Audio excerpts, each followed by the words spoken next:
Undiagnosed and undetected. National Institutes of Health data shows diabetes cases rising at an alarming rate. 1 in 4 adults with the disease don't know they have it. WFMY News 2's Megan Malaris met a Mebane father working to ensure no parent endures preventable heartache. He played tennis, he surfed, he did welding. A dad who treasures his children.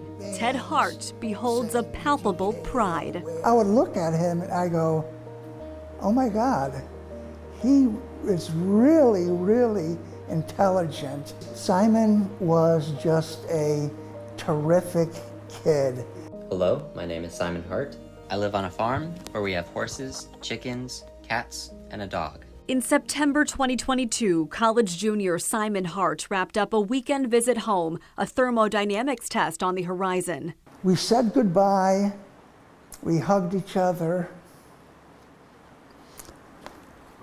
The familiar I-40 commute from Mebane to UNC Charlotte had no sign of anything amiss. Through the week, he was texting me that he wasn't feeling well. Thursday, we communicated, and Friday, he was gone.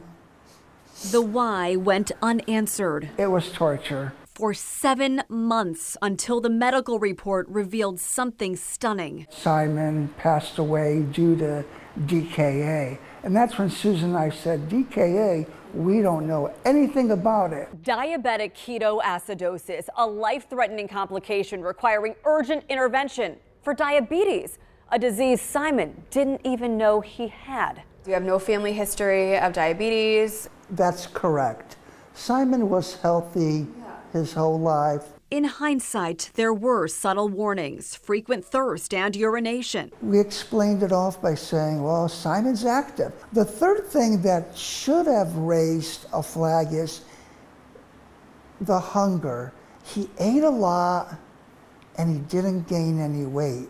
Simon was among the 1 in every 4 U.S. adults estimated to have undiagnosed diabetes. We used to think that this really was a disease that primarily affected young kids and young adults, and we're really recognizing that it can affect anyone at any age. Dr. Hillary Lockemer is a pediatric endocrinologist at WakeMed Health. She notes a concerning uptick in diabetes type 1, in which the body's immune system attacks insulin-producing cells. There's no routine testing for it until symptoms appear. If you've got especially an older child or a teenager or an adult who suddenly starts having accidents overnight in their bed, and that's not typical for them, that should really be a warning sign. She applauds Ted Hart's advocacy of awareness. Anytime he talks about and shares his story, I mean, he brings tears to everyone's eyes. So can you show me the coin and tell me what the symbols mean? So I made a memorial coin that I give out to individuals. Putting pain to purpose, he established Friends of Simon Hart and an endowment at Simon's alma mater, UNC Charlotte. I thank you for this interview because this is one way of getting to thousands of individuals. I would love to be able to afford sponsoring a billboard on Route 40. A big, bold message board listing diabetes' 3 key symptoms. I feel if Simon saw that billboard,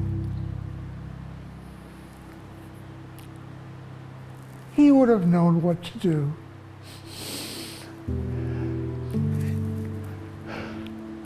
And he would be alive today.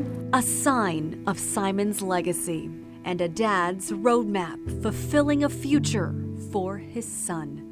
In Mebane, Megan Malaris, WFMY News 2. Right now, a coalition of diabetes advocacy groups is working to make diabetes screenings routine, possibly for all children as young as 2.